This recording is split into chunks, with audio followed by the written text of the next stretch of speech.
I think what he said about Shedeur, by the way, was pretty spot on in terms of, like, who cares that he said it. If you have doubts about how good he would be, I threw this out there yesterday. Like, if I look around this league right now, and I look at some of the quarterback play that's been going on around this league, like, do I think that he couldn't put up at least like Spencer Rattler numbers to this point, or JJ McCarthy numbers because he's been bad, or Russell Wilson who just got benched numbers? I think Shedeur could certainly do those things, but my bigger problem is right now, I don't think it's about Shedeur's talent, because I think Shedeur's talented. I think, like, I have my doubts about, I even think in some respects, like, he probably could be better than Joe Flacco. I think that's very true. But the problem for me is he'd be behind an offensive line that we know is struggling.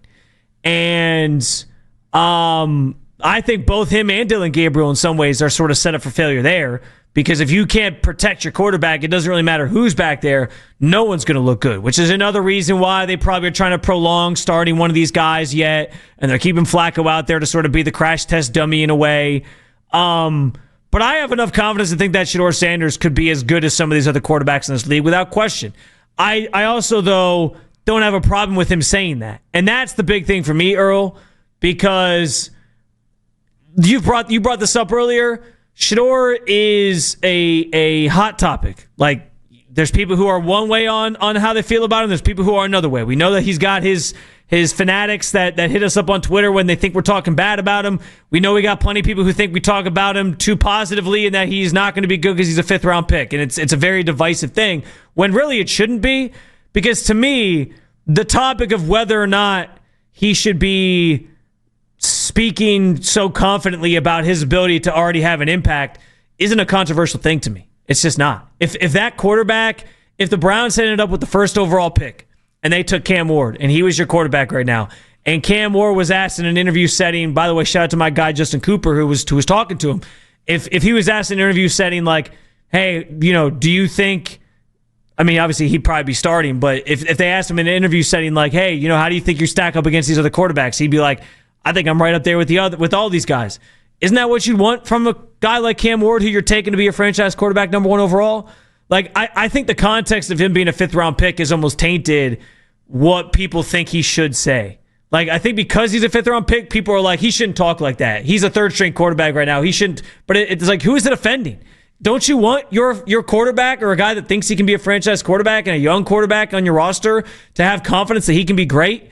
If it was any other quarterback, people wouldn't have a problem with it. But because it's him, they have a problem with it. And that's where I sort of draw the line. Respectfully, people are weird.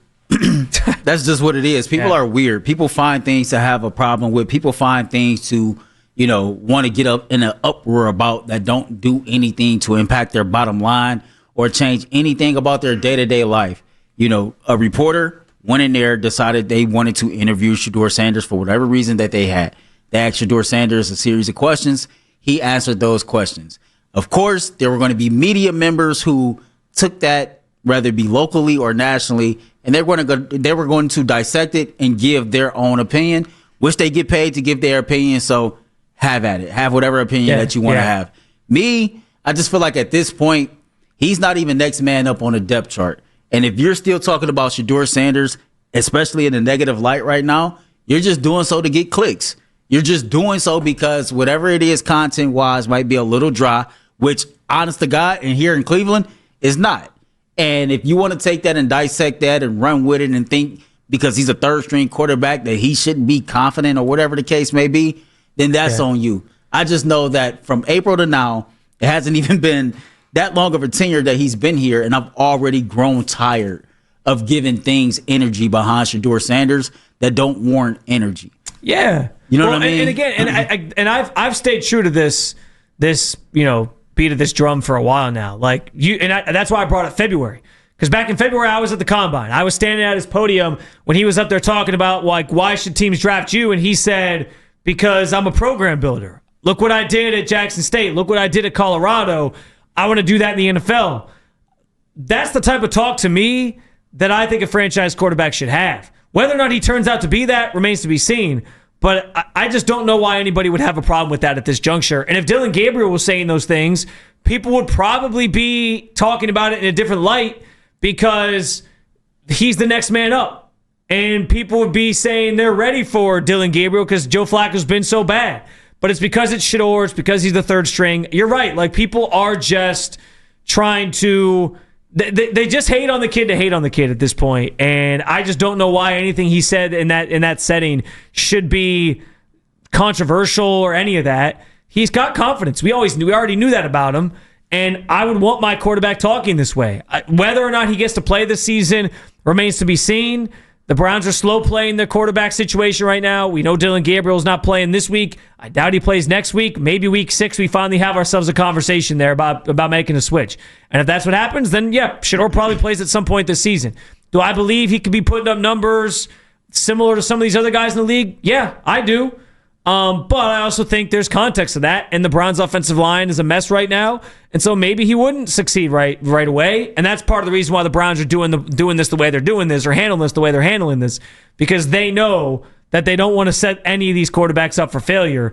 So, and I'd rather have Shedeur play when they feel like that's the case. So, I don't know, man. I'm with you.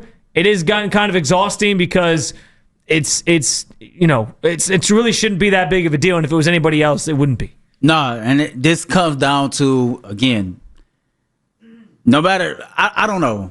You just have people out here who don't like the man because they don't like the man. Whether it be because they feel like he's too flashy, whether it because they feel like he talks too much, he's too confident, whatever it is that they have about them that make them don't like this man. All right, cool, whatever. That's on you. But the people who give this much negative energy to stuff like that, I just think they need to reevaluate, because none of this stuff really impacts your day-to-day life. No, it doesn't. So you're 100% right about that. Earl, you sent me this video last night. I wanted to make sure we got to it. Stephen A. Smith reviving. This storyline, by the way, this narrative is the Walking Dead of sports topics, because whenever you need something to talk about, just bring up LeBron James coming back to Cleveland, and it gets legs again.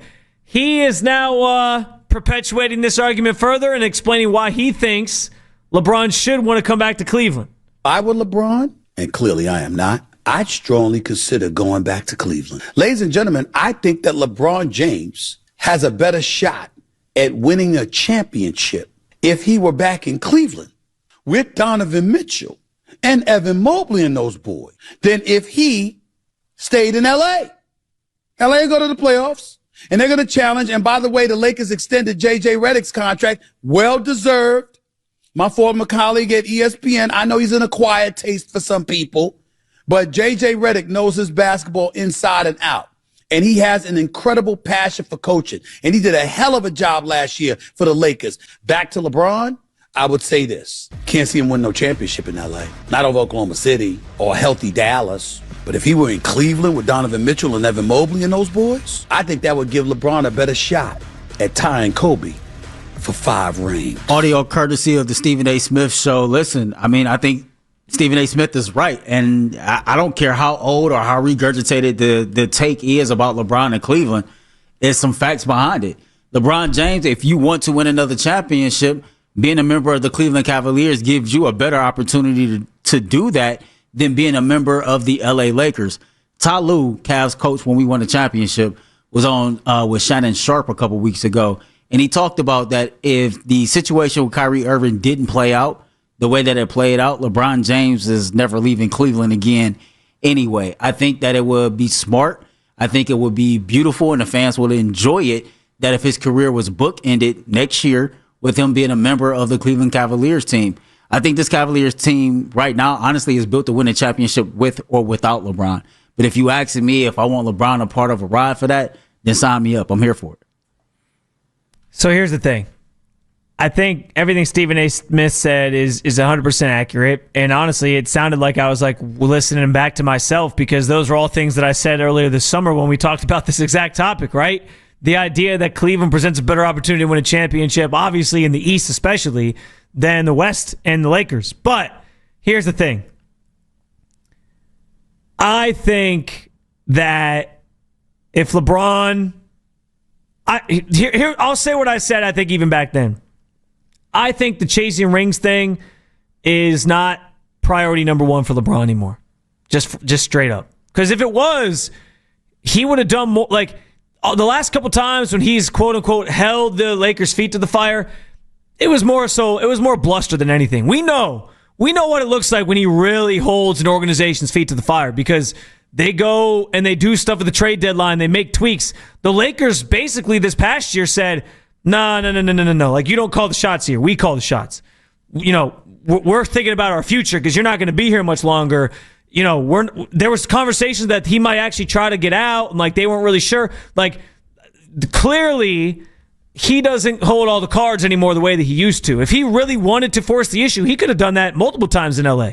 And that's where I go back to and say, I just don't think his priority is winning rings anymore. I think after he won the one here, the way that he won it, he's on record, I think, somewhere saying that was the moment he felt like he had surpassed Jordan, even though he had less rings, because Jordan had never done anything like that. It was this iconic moment, and he did it for a franchise that hadn't won one and all that. And then he goes in LA and wins another one. I know people have their feelings about the bubble ring. I get all that, whatever, but he's got 4. I think if he really wanted to go somewhere and chase rings, he could have done that. He could have forced the issue and tried to get back to Cleveland. But I think he's more invested in like what his future looks like beyond basketball, and that is more something he's worried about in LA than anywhere else. And so Stephen A's not wrong.